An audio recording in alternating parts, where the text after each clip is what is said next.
Hello everyone, Adam Vox here, and I've set up the Logitech 4K BRIO webcam in my recording studio upstairs from my office. This was a hell of a hassle to get set up.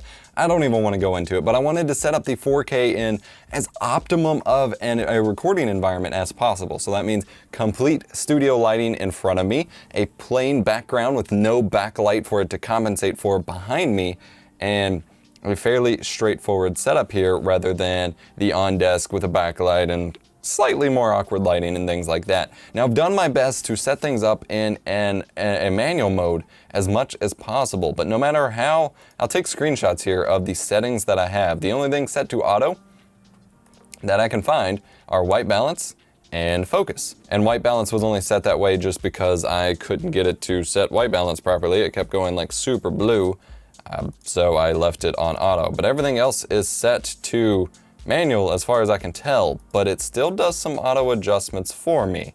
And I find that a little annoying. Like right now, I think it just went back to overexposing, which is not how I had it before. So I'm gonna pull the settings back up here.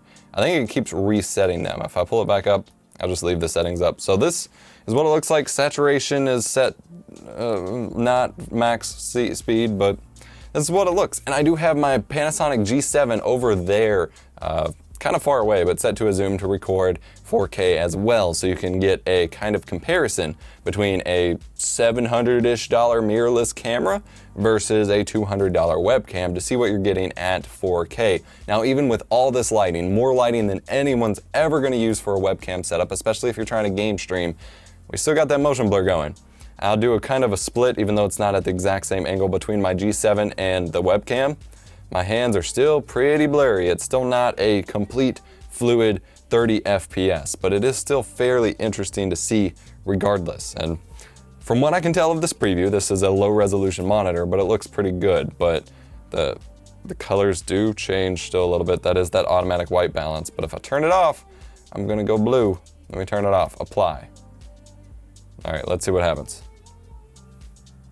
All right, it's leaving me alone for right now. I know when I was like doing this, hey, oh no, you can see it gets darker because it sees all this white on the clapper, and then it brightens me back up. So somewhere an auto setting is still going and it doesn't let me change it, and that is pretty annoying. But on the whole, this will be a kind of final formulative test of what the 4K looks like compared to something more professional. And I'm actually gonna set up my smartphone here, the Galaxy Note 7, or Note 5, not the Note 7. The Note 7's the one that explodes. The Galaxy Note 5, and get me recording myself here so you can see how it looks with the phone. And this is totally on auto on the phone, and probably not a flattering angle. I just have it set up on a little tripod here again. So you can see from the phone to the webcam to the mirrorless G7, BRIO 4K webcam, Note 5 smartphone at 4K. These are 4K recording options that you have available to you for content creation.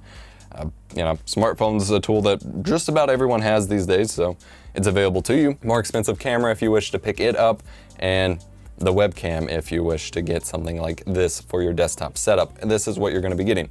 Still probably totally good for vlogs and things like that, as long as you have good lighting. Again, low light performance is not super great. So next up, we're gonna try to do a 1080p comparison between the BRIO, the C920, and the C922, and see how they stack up. So hope you enjoyed. If you like this video, smash the like button, get subscribed for more awesome tech videos, and I will see you next time. I'm OBS Vox, master of all things webcam, or something like that.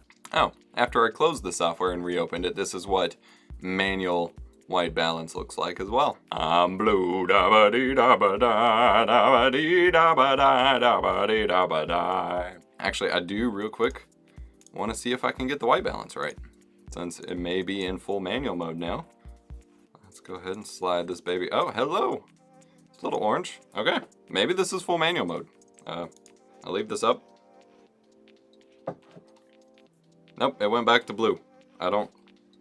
The settings for Logitech's webcams do not stick whatsoever. It's really infuriating.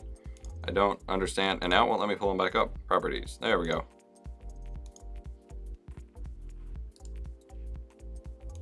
Now it's getting worse. There we go. All right, if I leave it up. All right, does it still auto gain?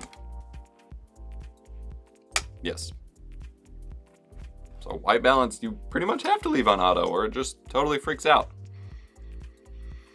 And if anyone's wondering, this is the setup I'm using to record the high quality studio lighting webcam comparisons. It took me like an hour to get it going, 2 different computers to test, and I finally have it set up. So we have an umbrella light with 4 studio bulbs, softbox in the middle with 1, another umbrella with 4 to give complete even lighting.